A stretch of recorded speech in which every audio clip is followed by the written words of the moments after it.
सभी को good morning, नमस्कार। आज केमिकल काइनेटिक्स के लेक्चर नंबर 11 पर हम बात करेंगे आपसे, जिसमें हम लोग क्या स्टडी करेंगे, experimental method of determination of first order reaction.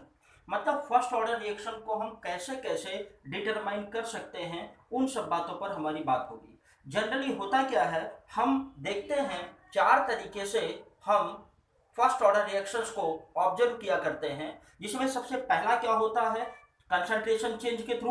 दूसरा क्या होता है, प्रेशर चेंज के थ्रू। और तीसरा जो है दैट इज वॉल्यूमेट्रिक मेथड। और फिर इसके बाद आता है आपका ऑप्टिकल रोटेशन मेथड। फिर क्या है, ऑप्टिकल रोटेशन मेथड। तो ये चार तरीके से हम लोग क्या करते हैं, एक्सपेरिमेंटली हम डिटरमाइन करते हैं फर्स्ट ऑर्डर रिएक्शन को। तो पहले हमने क्या बताया, चेंज इन द कंसंट्रेशन। मतलब क्या हुआ, डिफरेंट इंटरवल पे जो कंसंट्रेशन में क्या चेंजिंग आता है उसको ऑब्जर्व करते हैं, उस पर हम के की वैल्यू फाइंड आउट करते हैं।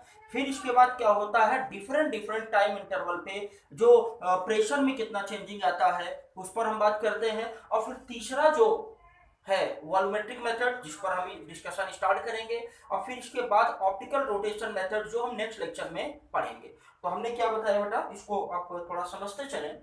हमने क्या बताया, 4 मेथड हैं जो हमें ध्यान रखने हैं।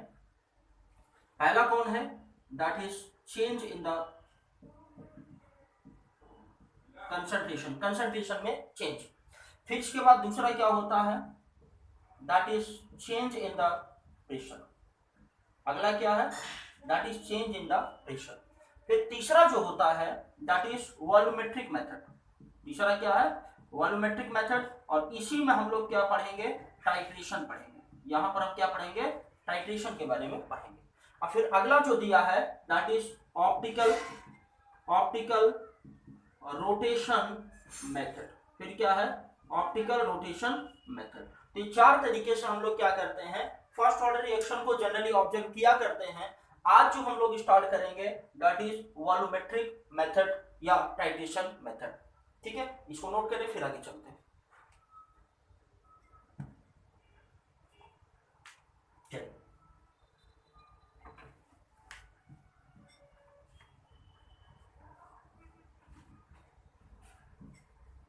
तो आज जो हम लोग पढ़ना शुरू करेंगे वो क्या है, दैट इज वॉल्यूमेट्रिक मेथड।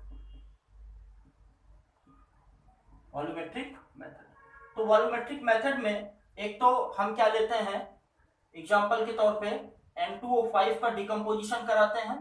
तो क्या बनता है, N2O4 और हाफ O2 बनता है। क्या बनता है, हाफ O2। दूसरा एग्जाम्पल जो होता है इसका, वो क्या होता है, H2O2 हाइड्रोजन पेरोक्साइड। इसका हम डिकम्पोजिशन कराते हैं तो क्या बनता है, H2O और क्या बनता है, हाफ O2। क्या बनता है, हाफ O2। यहां पर हम लोग क्या करते हैं, प्रोडक्ट में क्या मिल रहा है, ऑक्सीजन गैस मिल रही है। प्रोडक्ट में क्या मिल रहा है, ऑक्सीजन गैस मिल रही है। तो डिफरेंट डिफरेंट टाइम इंटरवल पर हम ये ऑब्जर्व करते हैं, तो गैसियस प्रोडक्ट का कितना वॉल्यूम रिलीज होता है, उसी बेस पर हम लोग क्या करते हैं, वहां पर ऑर्डर, वहां पर क्या करते हैं, ये रेट कांस्टेंट फाइंड आउट करते हैं। अब इसको हम लोग समझना शुरू करते हैं। एग्जांपल जो हम लेंगे वो किसका लेंगे, H2O2 का, हाइड्रोजन पेरोक्साइड का। इस पर हम बात करते हुए चलते हैं। और दोनों में लगभग काफी समानता है, एक आप समझ जाते हो तो दूसरा आसानी से समझ जाओगे। जो आज हम बात करेंगे वो किसके बारे में, decomposition of the hydrogen peroxide. क्या है, decomposition of the hydrogen peroxide. ठीक है, चलिए।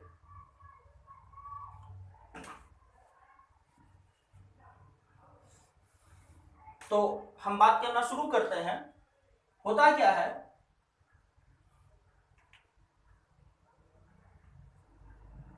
यहां पर हम लेते हैं क्या, हाइड्रोजन पेरोक्साइड। और हाइड्रोजन पेरोक्साइड का जब डिकम्पोजिशन होता है तो क्या बनता है, H2O और क्या बनता, हाफ O2। क्या बनता, हाफ O2। तो ऐसी कंडीशन में decomposition of hydrogen peroxide is according to first order reaction. First order reaction के अकॉर्डिंग क्या होता है, इसका डिकम्पोजिशन होता है। तो अब यहां पर एक बात समझेंगे, क्या करेंगे, इसकी इनिशियल अमाउंट कितना है, ए है। कितना है, ए है। और अभी टाइम कितना है, 0 है। और ये अभी कुछ बना नहीं है तो इसका अमाउंट कितना लेंगे, 0 एंड 0। लेकिन after T time, after T time, T time का मतलब कुछ समय बाद इसका क्या होता है, कुछ अमाउंट यहां से टूटेगा तो ये बनेगा x और ये बनेगा x/2। क्या बनेगा? x/2।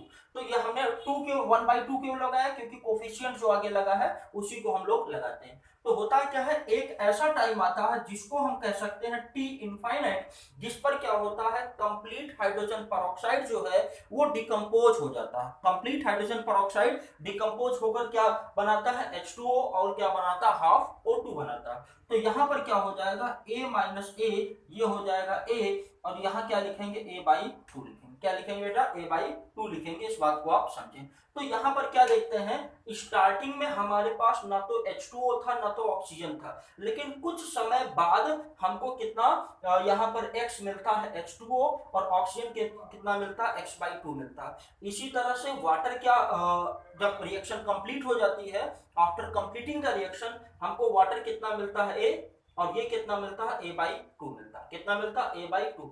तो होता है क्या, जब हाइड्रोजन पेरोक्साइड का हम टाइट्रेशन कराते हैं अगेंस्ट KMnO4, अगर हाइड्रोजन पेरोक्साइड का टाइट्रेशन कराते हैं अगेंस्ट KMnO4 तो क्या चेंजिंग आता है, इस बात को हम देखना शुरू करते हैं। तो हमने क्या लिया, यहाँ पर लिया KMnO4। क्या लिया? KMnO4। और अभी स्टार्टिंग में जब टाइम 0 है, टाइम 0 का मतलब अभी लेकर हमने रखा हुआ, तो यहाँ पर इसका वॉल्यूम कितना है? दैट इज V0 है। लेकिन थोड़ी देर बाद क्या होता है कि KMnO4 जब रिएक्ट करेगा H2O2 के साथ, तो टाइम कितना ले लेते हैं? T=T मान लेते हैं। थोड़ा समय बीता, तो ऐसी कंडीशन में वॉल्यूम कितना हो जाता है? दैट इज VT हो जाता है। कितना हो जाता है बेटा? VT हो जाता है। इसका मतलब क्या है, इनिशियल कंसंट्रेशन H2O2 जो A है दैट इज प्रोपोर्शनल टू किसके? V0 के होगा। और ये जो यहाँ पर क्या लिया है A-X जो है दैट इज प्रोपोर्शनल टू किसके होगा? VT के होगा। ये क्या होगा? प्रोपोर्शनल टू किसके होगा? VT के होगा। तो इसको आप लिखते जाए। क्या लिखेंगे जो A है डायरेक्टली प्रोपोर्शनल टू किसके होगा? V0 के। और जो A-X है डायरेक्टली प्रोपोर्शनल टू किसके होगा? VT के। क्या होगा? डायरेक्टली प्रोपोर्शनल टू VT के होगा। तो इस बात को आप थोड़ा सा समझेंगे।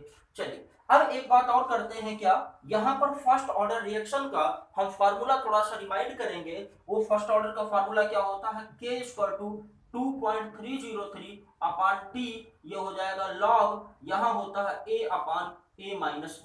लेकिन हमने जो आपको बताया था वो क्या बताया था? K=2.303, ये T लॉग यहाँ बताया था R0 अपान R बताया था। तो कोई दिक्कत नहीं है। R0 क्या है? इनिशियल अमाउंट है। A क्या है? इनिशियल अमाउंट है। R क्या है? बची हुई अमाउंट है। उसी तरह से A-X भी क्या है? बची अमाउंट है। जैसे यहाँ पर क्या है? बची अमाउंट है। तो यहाँ हम R0 भी लिख सकते हैं, यहाँ R लिख सकते हैं, तो कोई प्रॉब्लम की बात नहीं। अब आप समझे जरा, यहाँ A की जगह हम क्या लिख सकते हैं? A की जगह क्या लिख सकते हैं? V0। और A-X की जगह क्या लिख सकते हैं बताएं? VT। तो यहाँ पर हम लिखेंगे K=2.303 T log V0 upon VT, that is the formula। तो यहाँ पर V0 और VT क्या है? V0 और VT क्या है? That is the volume of KMnO4 used during the titration with the H2O2 hydrogen peroxide के साथ जब टाइट्रेशन कराते हैं तो कितना अमाउंट में KMnO4 यूज हुआ है, वही अमाउंट यहाँ पर दी गई है। तो इस बात को आप समझें। ठीक है, तो हमने क्या बताया फिर से समझें। डिकम्पोजिशन, डिसोसिएशन ऑफ H2O2 अगर हम बात करें तो होता है क्या है? H2O2 ब्रेक करेगा, क्या बनाएगा? H2O and half O2। Initial amount कितना है? A है, और अभी ये ब्रेक नहीं हुआ तो 0 0, लेकिन आफ्टर T टाइम कुछ समय बाद कुछ अमाउंट इसका ब्रेक होगा तो इसका X बनेगा, X/2 बनता है। लेकिन एक ऐसा समय आता है जब रिएक्शन कंप्लीट होगी, अगर पूरा H2O खत्म हो जाता है मान लीजिए, तो ऐसी कंडीशन में क्या हो जाएगा? A-X, और ये क्या होगा? A, और कितना होगा? A/2। तो जो प्रोडक्ट होता है इनिशियल शुरू में नहीं मिलता है, वो थोड़ी देर बाद मिलता है। तो यहाँ पर हमने क्या रख दिया? ये आफ्टर कंप्लीटिंग द रिएक्शन। अब यहाँ पर हम क्या देखते हैं? यूज्ड KMnO4, क्या लिखते हैं? Used KMnO4 during titration. तो स्टार्टिंग में कितना है? V0 है, लेकिन थोड़ी देर बाद जब H2O2 और KMnO4 रिएक्ट करते हैं तो A-X जो होगा वो प्रोपोर्शनल होगा किसके? VT के। ठीक है, क्योंकि टी टाइम पर Vt इतना वॉल्यूम बचता है और बाकी क्या हो गया, रिएक्ट कर गया, किससे कर गया, H2O2 विद KMnO4। तो हमने क्या किया है, ये फार्मूला रखा है, तो A की जगह क्या रखा, V0 और A माइनस की जगह Vt रखा। ठीक है बेटा, तो इसको आप नोट करें, फिर आगे चलते हैं। चलिए एक बात और सीखेंगे हम, क्या होता क्या है कि हाइड्रोजन पेरोक्साइड का डिकम्पोजिशन जो डिसोसिएशन होता है वहां पर ये तो फर्स्ट ऑर्डर को फॉलो करता है, और यहां पर जब टाइट्रेशन करवाते हैं तब भी वो क्या होगा, फर्स्ट ऑर्डर को ही फॉलो करता हुआ चलेगा। क्यों, क्योंकि रिएक्शन क्या होगी, वही होगी। तो कभी कभी कंडीशन होगी कि आपको ऑक्सीजन की अमाउंट दे दिया जाएगा, कभी कभी ऑक्सीजन के अमाउंट दे दिया जाएगा, फिर आपसे पूछा जाएगा रेट कांस्टेंट फाइंड आउट करो, और कभी कभी क्या कहा जाएगा कि आपको KMnO4 का वॉल्यूम दिया जाएगा, और KMnO4 का वॉल्यूम दिया जाएगा तब भी आप फाइंड आउट करोगे क्या, रेट कांस्टेंट। और अगर ऑक्सीजन का दिया जाता है तो आप क्या करते हो, यहां से क्या मिल जाएगा, x मिलेगा, और यहां से a, इस वैल्यू को रखेंगे एक न्यूमेरिकल के थ्रू, इसको हम और अच्छे से समझते हैं। ठीक है, चलो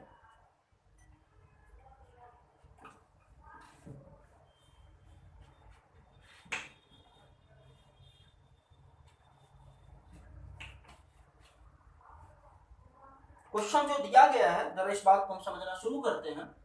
क्वेश्चन है H2O2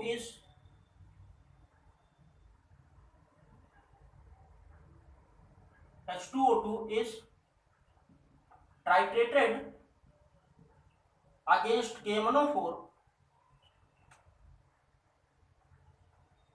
and volume of used KMnO4 is as follows. Find out rate constant. आपको क्या फाइंड आउट करना है, रेट कांस्टेंट फाइंड आउट करना है। जरा क्या कहा गया, जरा आप समझें, ये T है और ये क्या है, V, और किसके लिए है, फॉर KMnO4। तो ऐसी कंडीशन में स्टार्टिंग में कितना है, ये 0, और फिर इसके बाद ये जो दिया हुआ है अभी कितना है, 20 ml लिया हमने, लेकिन आफ्टर 10 सेकेंड, 10 सेकेंड के बाद क्या होता, इसका जो बचता है वो कितना ml बचता है, 5 ml बचता, कितना बचता, 5 ml।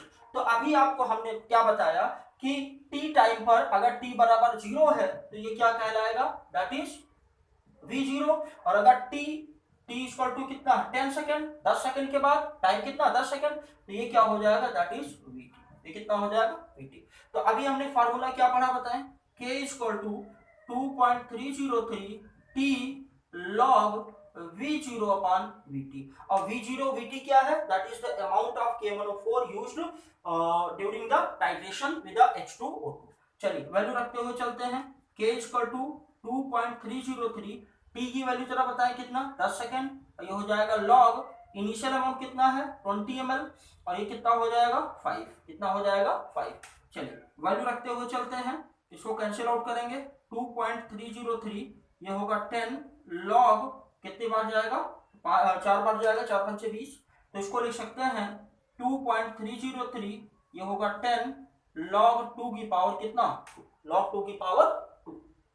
अब जरा इसको और समझिए आगे, क्या करेंगे, 2.303 इंटू 2, ठीक है, और फिर इसके बाद क्या करेंगे, log 2 डिवाइडेड बाय कितना हो जाएगा 10, और log 2 की वैल्यू कितनी होती है 0.3010, तो 2.303 और 2.3010 अपान कितना हो जाएगा 10, और ऑलरेडी आपको पता है इतनी वैल्यू तो आप करते ही आए हो, किसमें, जब हम लोग हाफ लाइफ पीरियड निकालते हैं। तो ऐसी कंडीशन में कितना 0.693 इंटू 2 बाई कितना करेंगे 10 करेंगे, बाई 10।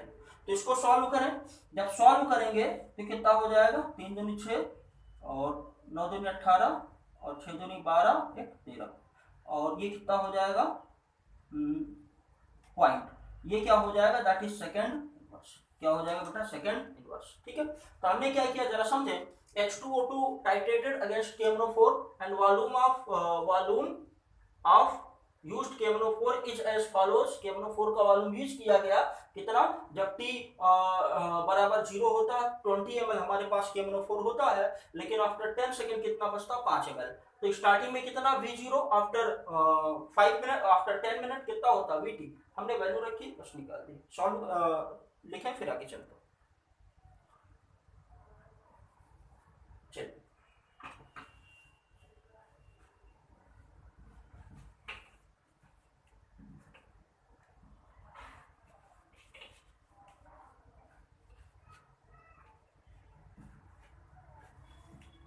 अगला जो क्वेश्चन हम करेंगे, क्वेश्चन नंबर 2 है H2O2 dissociated according to first order kinetics. First order kinetics के थ्रू H2O2 क्या होता है, डिसोसिएट होता है। And analysis is as follows. Analysis क्या होती जरा ये हम देखना शुरू करते हैं। तो एनालिसिस में क्या होता जरा ये बात समझे आप। यहां पर पहले क्या है, ये टाइम, और ये क्या है volume of O2 released, volume of O2 released. तो होता क्या है, जब T बराबर 0 होता है तो ये भी कितना होता है 0 होता है। लेकिन जब T बराबर 10 सेकेंड लेते हैं तो वॉल्यूम जो मिलता है हमें कितना मिलता है 20 ml मिलता है। कितना 20 ml। जैसे जैसे समय बीतता गया T इनफाइनाइट, मतलब after the complete reaction complete हो गई, तो ऐसी कंडीशन में कितना हो जाता है 40 ml हो जाता है। कितना हो जाता 40 ml। अब फिर क्या करना, फाइंड आउट के मतलब क्या बताना, रेट कांस्टेंट। फिर से समझें, H2O2 का डिसोसिएशन होता है according to first order kinetics and analysis is as follows. बताया गया कि टाइम 0 पर वॉल्यूम ऑफ ऑक्सीजन कितना होता है 0, अभी हमने समझाया था। और जब 10 सेकेंड बीतता है तो कितनी ऑक्सीजन रिलीज होती है 10 ml। लेकिन कंप्लीशन द रिएक्शन लगभग कंप्लीट होने वाली होती है तो कितना 40 ml। Find the rate constant. Pause करें वीडियो को और सॉल्व करें, फिर आगे बताना शुरू करते हैं। चलिए, तो इस क्वेश्चन में हम लोग क्या करेंगे, जरा आप समझें पूरे बात को। हमने क्या बताया, H2O2 का डिकम्पोजिशन होता है तो क्या बनता है H2O और क्या है हाफ O2।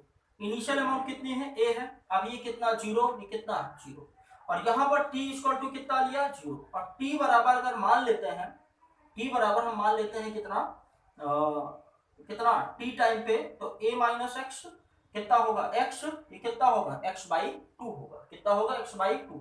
और अगर T बराबर इनफाइनाइट मान लें तो कितना हो जाएगा A माइनस ए, प्रोडक्ट पूरा रिएक्टेंट में, ओ सॉरी रिएक्टेंट प्रोडक्ट में कन्वर्ट होगा तो कितना होगा A, कितना होगा A/।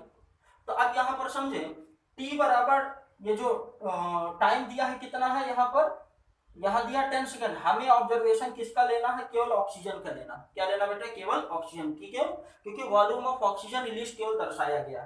तो आप समझे टाइम T पर कितना है 20 ml।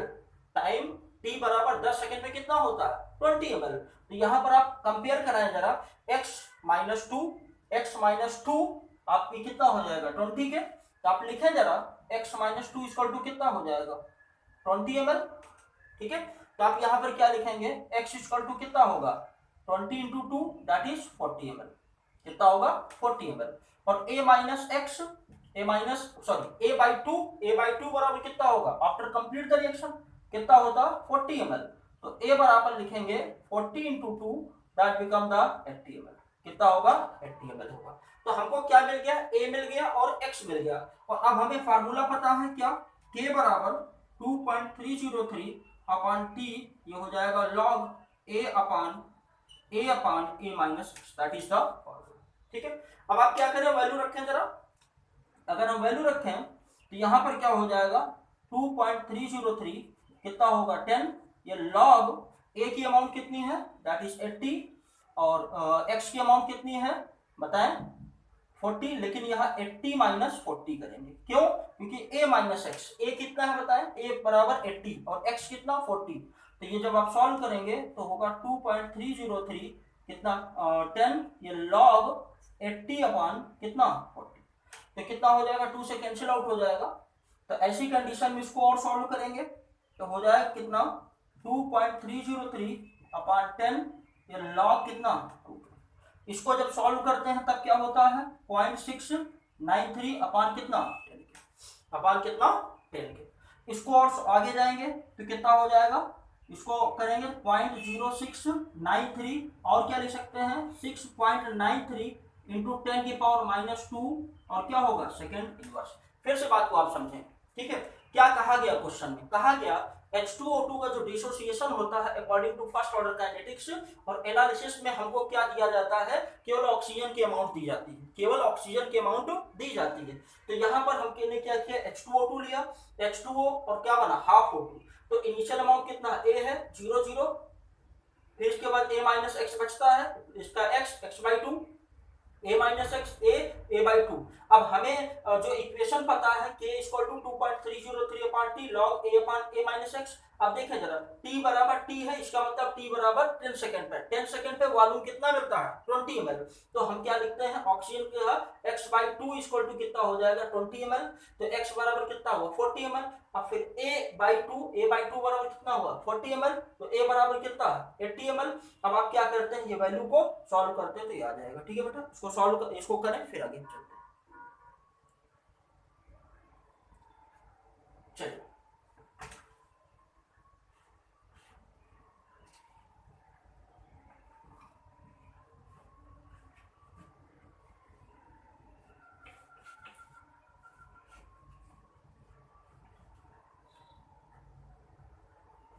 अब यहां पर एक क्वेश्चन आपको दिया जाएगा जिसमें कि आपको बताना होगा डिफरेंट टाइम इंटरवल पे वॉल्यूम ऑफ KMnO4 जो यूज किया गया है। आप क्या करेंगे K1 वैल्यू निकालेंगे, फिर K2 निकालेंगे, फिर K3 निकालेंगे। अगर सब वैल्यू सेम आती है इसका मतलब that is first order reaction. मतलब आपसे ये भी कहा जाएगा, पूरा डाटा दिया जाएगा H2O2 is titrated against KMnO4 and following data is obtained कि इतने H2O2 पर इतना KMnO4 यूज हुआ, फिर इसके बाद इतने टाइम पर इतना KMnO4 यूज हुआ। तो वो डाटा के बेस पे आप हर एक केस में K1 K2 K3 इस तरह निकालेंगे, सब वैल्यू सेम आने पर आप बताएंगे that is the first order reaction. क्या होगा बेटा फर्स्ट ऑर्डर रिएक्शन होगा। तो कुछ इंपॉर्टेंट बातें जो है हम थोड़ा सा बताएंगे, उसको आप करिएगा और जहां डाउट होगा फिर आप बताएंगे, ठीक है। तो कुछ इंपॉर्टेंट बातें हम बताना शुरू करते हैं किसके बारे में, अबाउट H2O2 हाइड्रोजन पेरोक्साइड के बारे में। इंपॉर्टेंट है, अब समझे जरा हाइड्रोजन पेरोक्साइड के बारे में क्या क्या बातें। जनरली होता क्या है, यहां पर ऑक्सीडेशन नंबर जो होता है, ऑक्सीडेशन नंबर ऑफ ऑक्सीजन कितना होता -1 होता, कितना होता -1। और ऑक्सीजन की जो रेंज होती है, जो ऑक्सीजन की जो रेंज होती है, ठीक है, वो कितनी होती है 0 और -2। मिनिमम कितनी होती है -2, मैक्सिमम कितनी होती है 0 होती है। और अगर मान लीजिए ऑक्सीजन का ऑक्सीडेशन नंबर -1 है तो इसका मतलब ऑक्सीडेशन नंबर बढ़ भी सकता है और घट भी सकता है। और अगर बढ़ भी सकता है और घट भी सकता है तो ऐसी कंडीशन में वो सब्सटेंस जो होगा वो ऑक्सीडाइजर और रिड्यूसर दोनों की तरह काम करेगा।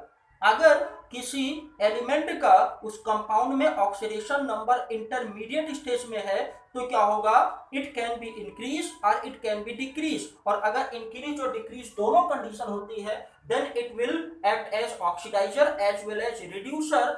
और ये कौन सी रिएक्शन देते हैं, ये डिसप्रोपोर्शनेट रिएक्शन देते हैं। कौन सी रिएक्शन देते हैं बेटा, डिसप्रोपोर्शनेट रिएक्शन देते हैं। इस बात को आप समझेंगे। तो हमने क्या बताया कि ऑक्सीजन की मैक्सिमम रेंज कितनी है 0 और मिनिमम कितनी है -2, लेकिन यहां पर कितना है -1 है। तो इट कैन बी इंक्रीज, या तो बढ़ सकता है, बढ़ के कितना होगा 0 और घट के कितना होगा -2। तो इसका मतलब जो ये है H2O2 दैट एक्ट एज, ये कैसे काम करता है, act as oxidiser as well as reducer. Oxidiser और रिड्यूसर दोनों की तरह काम करता है। और क्या करता है, एंड गिव्स, और देता है and gives this proportionate reaction, और क्या देता है, डिसप्रोपोर्शनेट रिएक्शन देता है। अब थोड़ा सा एक एग्जांपल्स के थ्रू इस बात को समझें आप। H2O2 ब्रेक हो गया, H2O और क्या है हाफ O2 में, तो यहाँ पर ऑक्सीडेशन नंबर थोड़ा सा देखें आप कितना होगा, -1 -2 कितना होगा 0, तो -1 से -2 हो गया मतलब घट गया, और -1 से 0 हो गया बढ़ गया, तो -1 से -2 घटा है, -1 से -2 क्या हुआ घट गया, तो इसका मतलब क्या हुआ, ऑक्सीडेशन नंबर अगर घटेगा तो प्रोसेस क्या होगा, दैट विल बी रिडक्शन, और ऑक्सीडेशन नंबर बढ़ रहा है इसका मतलब प्रोसेस क्या होगा, that will be the oxidation. क्या होगा बेटा, ऑक्सीडेशन। अगर ऑक्सीडेशन नंबर बढ़ रहा है तो प्रोसेस ऑक्सीडेशन, अगर ऑक्सीडेशन नंबर घट रहा है तो प्रोसेस रिडक्शन। तो यहाँ पर क्या है H2O2 देखते हैं, -1 से कितना हो गया 0 बढ़ा तो ऑक्सीडेशन, और ये क्या हुआ घटा तो रिडक्शन। अगर ऑक्सीडेशन प्रोसेस है तो कैसा काम करेगा, एज ए रिड्यूसर की तरह काम करेगा, कैसे, रिड्यूसर की तरह, और अगर रिडक्शन हो रहा है तो कैसे काम करेगा, एज ए ऑक्सीडाइजर की तरह काम करेगा। जस्ट रिवर्स प्रोसेस होता है। अगर प्रोसेस ऑक्सीडेशन है तो ऐसी कंडीशन में क्या हो जाएगा, अगर प्रोसेस ऑक्सीडेशन है तो सब्सटेंस रिड्यूसर की तरह काम करेगा, और अगर प्रोसेस जो है वो रिडक्शन है तो सब्सटेंस कैसे काम करेगा, एज ऑक्सीडाइजर की तरह काम करेगा। तो इस बात को थोड़ा सा आप ध्यान रखेंगे, ठीक है। और दूसरा हम बात करते हैं किसके बारे में, दूसरा जो हम बात करते हैं किसके बारे में, KMnO4 के बारे में। KMnO4 में जो मैग्नीज है, मैग्नीज का ऑक्सीडेशन नंबर कितना है, +7, मैक्सिमम ऑक्सीडेशन स्टेट पर है, इसीलिए KMnO4 स्ट्रॉन्ग ऑक्सीडाइजर की तरह काम कर रहा है। KMnO4 स्ट्रॉन्ग ऑक्सीडाइजर की तरह काम करता है, क्यों, क्योंकि Mn का ऑक्सीडेशन स्टेट क्या है, मैक्सिमम। अगर मैक्सिमम ऑक्सीडेशन स्टेट पर है तो ऑक्सीडाइजर की तरह काम करेगा, और अगर मिनिमम ऑक्सीडेशन स्टेट पर है तो कैसा काम करेगा, रिड्यूसर की तरह काम करेगा। लेकिन अगर इंटरमीडिएट स्टेज में है then it will act as oxidiser as well as reducer, both, दोनों तरह क्या करेगा, काम करेगा। तो ये कुछ इंपॉर्टेंट बातें जो है आप ध्यान रखेंगे जो कि हेल्प करेंगी आपको क्वेश्चन को समझने में, ठीक है। इतना करें आप, बाकी करते हैं नेक्स्ट लेक्चर में। ओके, थैंक यू बेटा।